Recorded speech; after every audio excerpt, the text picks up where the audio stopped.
Well, good morning, everybody, and happy Friday to you. Today is off script, something I want to try, change it up just a little bit. And I want to talk about suffering, which is something I talk about quite a bit with my corporate folks. So, the reason that I do these lives every day, and I've been doing these lives every day, has been a way for me to just practice. I want to get better at writing, and I want to get better at delivering that. I want to develop more consistent habits for showing up. And so I've been doing this for a while now. And I love the feeling because by 10 a.m. my time, I've already done something that really matters to me. I've already put in a lot of hard work. And so whatever happens after 10 a.m. is kind of gravy for me because I've already done something really important for the day, or at least to me. And this year, I want to put myself out there on the college speaking circuit. And I'm going to go out and I've got a conference coming up in February to go and pitch that and meet people who book speakers. And I've done this with the corporate world. And when I do it in corporate, you introduce yourself and your topic. And my topic is about suffering. That's what I talk about. And I know it's a really, really sexy topic, and it's not the easiest sell. But that's what I do. I talk about suffering. We all suffer. It's part of the human condition. And so I'm suffering here today with you toward becoming better. And that's what we want to focus on. And that's what I want to talk about today. Why do we do hard things? Why do we do hard things? It would be so much easier to take the easy route. It would be so much easier, instead of going to the gym, just to sit on the couch. It would be so much easier to eat junk food and processed food than eating whole foods. It would be so much easier to just do the easy thing instead of doing the hard thing. But so many times we choose over and over again to do the hard thing.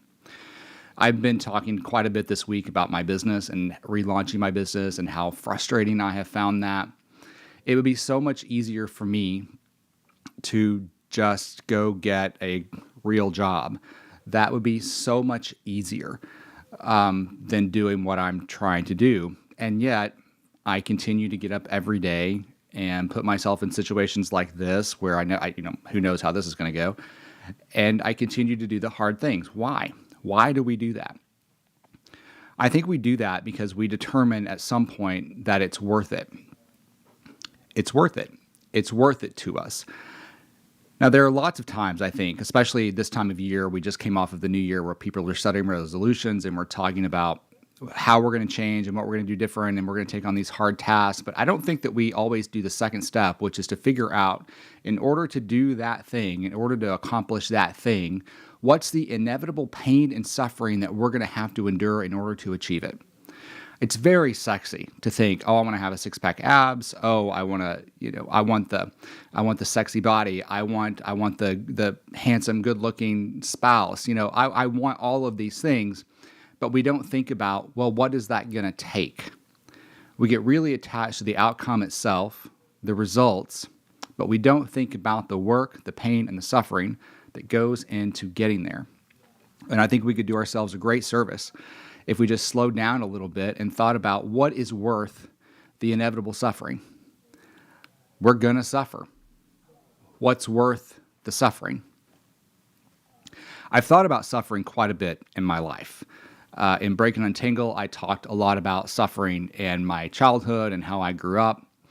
And in my 20s and before that and early 30s, I really thought that my suffering could be eased if I could just change the past.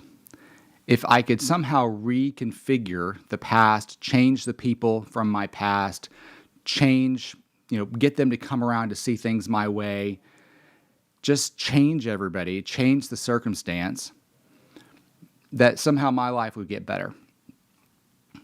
Well, that is certainly a form of suffering, isn't it? It's a form of suffering to do that sort of work, to change everybody else, that eventually it overcame me. There was no changing them. There was no changing the circumstance. The past was the past. There was no changing the past. And I think at some point I discovered this distinction around the idea of suffering. We can either suffer from what has happened, what could have been, what ought to be, what should be, or we can suffer toward creating the life that we want for ourselves, the people that we love, the causes that we care about. And there's an important distinction to be made there. We can suffer from, or we can suffer toward. And I think that is key. We are going to suffer either way. And I know that there are some folks out there that say that the point is to not suffer. And I think that I'm a skeptic on that, by the way. But yeah, if you want to go live in the mountains and unplug from modern society and not have a spouse, not have kids, not have a job, not have bills, I think, you could probably get to a place where you didn't suffer. Suffering being defined as our attachment to the outcomes, our attachment to the outcome of our desire. So it's okay to want things, but suffering comes when we get attached to the outcomes and we're so stuck attached to the fantasy that we're not able to appreciate and have gratitude for what is here right now. And so we live in a state of suffering because what isn't enough, and we suffer. So yeah, if you want to remove yourself from modern society, have no obligations other than to not suffer, maybe you can get there. I'm skeptical otherwise. I think if you live in modern society, suffering is inevitable. You are going to suffer. But I do think you get a choice. You get a choice. Are you going to suffer from, or are you going to suffer toward? The other way to think about this is in terms of freedom. It's a little more palatable, by the way. Maybe I should change the brochure. But there's also this idea of being free from, so that you are free to. I am free from my past. I am free from my suffering. I am free from my desire, overwhelming desire, and I am free to now to create. I am free to be. I am free to do, because I am free from all that's holding me back. And there's the choice. There's the choice that we get every single day. There's the choice that we have when we decide to build a business, or we decide to marry somebody, or better yet, to stay married to somebody. There's the choice that we have when we decide to do anything that we want to do in our lives. Is this something that I will choose to suffer toward? Is it worth it to me? Is there a better place to go? And I think that's where the wisdom lies. What is worthy of your inevitable suffering? And so with that, may you have joy, peace, and happiness, good health and well-being, a life of ease and prosperity, the courage to get what you want from this life, the clarity to know what that is, the imagination to not sell yourself short, and the discipline to see it through. Have a great weekend.